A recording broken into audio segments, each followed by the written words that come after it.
The KZ Carol has been always in my ears for more than 3 weeks now, with more than 24 hours of approximate total listening time. My main sources are the ROG Phone 8's audio jack.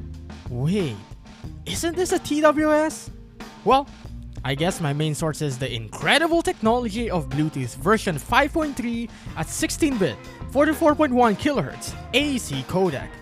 The Carol also supports SBC, but does not have higher quality codecs like aptX or LDAC.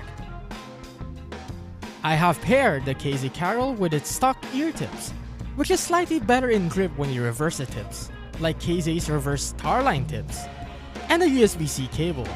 Okay, I was joking about the cable. In fact, KZ Carol's packaging provides nothing besides paperwork, extra silicone tips, and the unit itself, so please take note of this. The KZ Carol is KZ's first and latest budget true wireless earphones with a stem design. The Carol houses KZ's 10mm super linear dynamic driver that is found in KZ's recent IEMs such as the KZ AS10 Pro 2, KZ AS10 Pro 2, KZ AS12 Pro X, KZ ACRE Pro, KZ Saga, and probably other KZ IEMs I could not recall. Perhaps that itself does not matter too much to the ordinary consumer, but its features. Indeed, the KZ Carol, at this impressive budget range, offers transparency and active noise cancellation modes with a marketed claim of 55 decibels of noise cancellation with its 3 microphones per earbud. On that note, it isn't as effective as advertised. Although I do not have objective measurements to verify or invalidate their claim, I can confidently say that it isn't anywhere close to that claim of 55 decibels. As I have said in my other reviews, and I will still say it again despite the irony, I won't try to make too many comparisons in my reviews, but compared to the Moondrop Space Travel's ANC, the KZ Carol is less than stellar in its noise cancellation and transparency modes. Even AirPods Pro 2 clones with ANC are a league above in noise cancellation quality. Treble frequencies are not effectively cancelled, but the Carol does manage to take the air out for a vacuum effect, but it isn't as strong as the Space Travel. Though, there is credit where credit is due for the Carol. Unlike the Moondrop Space Travel, wind noise, as in fans straight to your face, or the occasional passing of vehicles, are much lower in volume in the KZ Carol. The aspect where KZ Carol excels over the Moondrop Space Travel is in the cancellation of the lower frequencies, or bass. There were many times when I did not sense a vehicle passing behind me, other than the high-pitched noise it generated. Riding in a vehicle with these is almost a luxury, since it cancels out the low hum and rumble of the engine. The transparency mode, however, tells a different story. The Space Travel crushes these in this category. There is little change when using this mode with the Carol. It only generates a high-pitched noise, akin to Darth Vader's breathing, but treble boosted. Not only does it almost not work, it does not sound natural. A literal useless mode. And I would have forgiven it if the Space Travel was half the price or just didn't include this feature at all. However, somehow the attribute of wind noise cancelling or reduction still applies here, which is the only impressive but not redeeming trait of the Carol's noise modes. The controls of the KZ Carol is easy to memorize but not completely reliable. For reference, a tap on both sides pauses and plays the music. A 3-second long press on either side will turn off both earbuds with a voice feedback power off. If both earbuds are turned off, long pressing one side will turn off that respected side with voice feedback power on. And a triple tap on either side activates low latency mode with a voice feedback high performance on. A 1-second long press on the right side will summon your voice assistant. A 1-second long press on the left side will cycle through transparency, ANC, and normal modes with a voice prompt. A double tap on the right side skips one song with audible feedback of a 1 kHz frequency beep, and a double tap on the left goes backwards a song with the same feedback beep. To me, the beep is mildly annoying, but it is needed because of the finicky tap recognition of the buds. To properly explain, I have to mention that the stem of the carol is an elliptical cylinder, correct me on this, which provides less surface area for the finger to interact and a larger gap between the touch sensor, which is flat, and the shell, which is concave. I hypothesize that it makes the sensor less sensitive than when it is placed parallel to a flat stem shell, like the Space Travel. It sounds nitpicky, but it is quite troublesome for me since I already struggle to use the Space Travel's controls. But it could be just me. I prefer the AirPods Pro pinch controls for the stem style earbuds. Otherwise, the controls of the Carol are intuitive, albeit unreliable. The Carol's case, on the other hand, is quite large and would create an awkward bulge in your pocket. The case feels reliable, but cheap feeling. I could place the buds into the case and trust that it would charge worry-free, unlike Space Travel's horrible case design.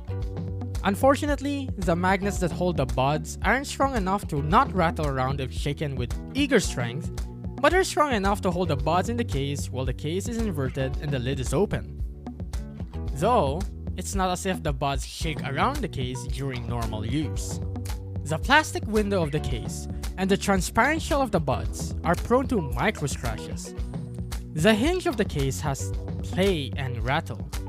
It isn't the worst feeling in the world, it simply feels cheap.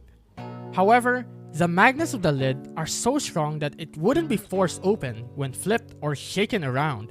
So, rest assured, the buds will definitely stay in the case, as long as it isn't dropped or thrown.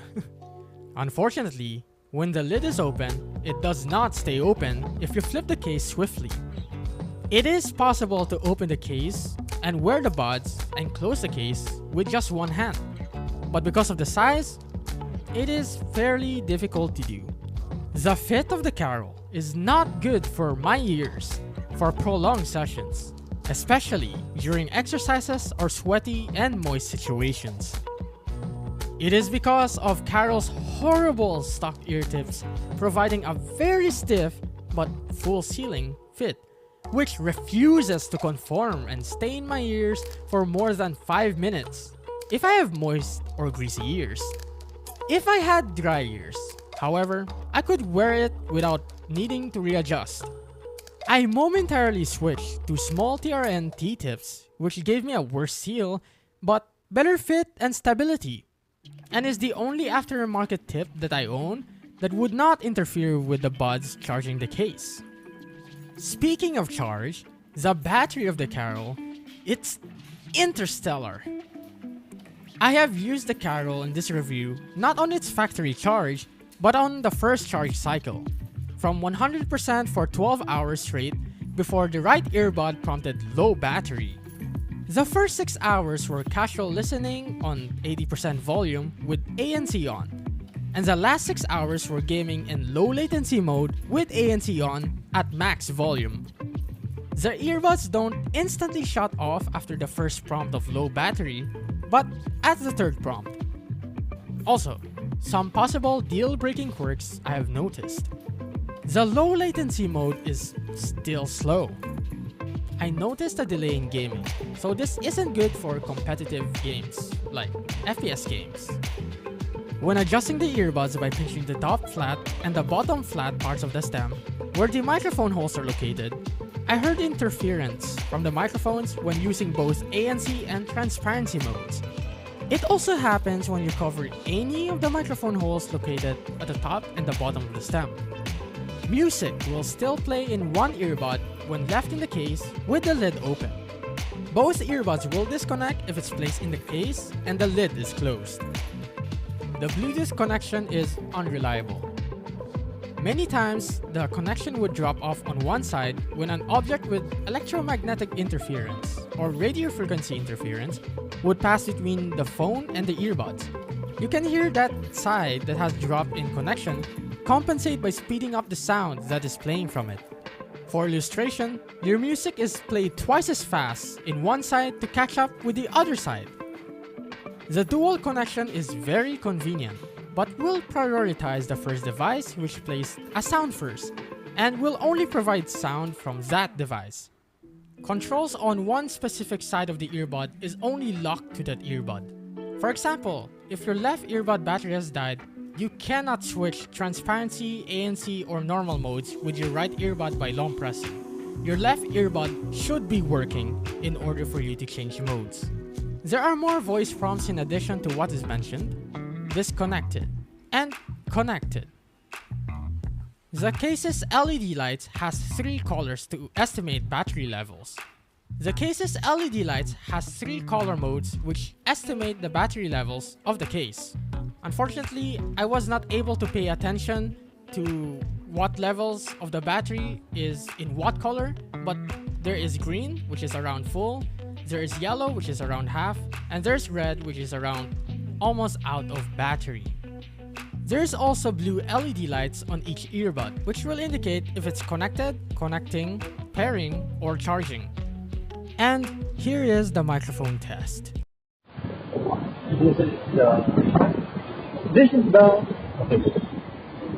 I'm going to try 3 volumes and hold because it's like lower volume the more buffer you start with the volume amplifier. So I'm going to start with the lowest setting. This is the KZ Castor Bass. This is the microphone test that is coming. Microphone test and change microphone. Okay, time for medium volume. This is the KZ Castor TWS. This is the microphone test on the microphone. Mic test 1, 2, 3. Mic test 1, 2, 3. Okay, I'm going to try the highest test. This is the KZ Castor TWS. This is the microphone test coming from this microphone. Mic test 1, 2, 3. Mic test 1, 2, 3. This is the latency test for the KZ Castor using normal mode and low latency mode.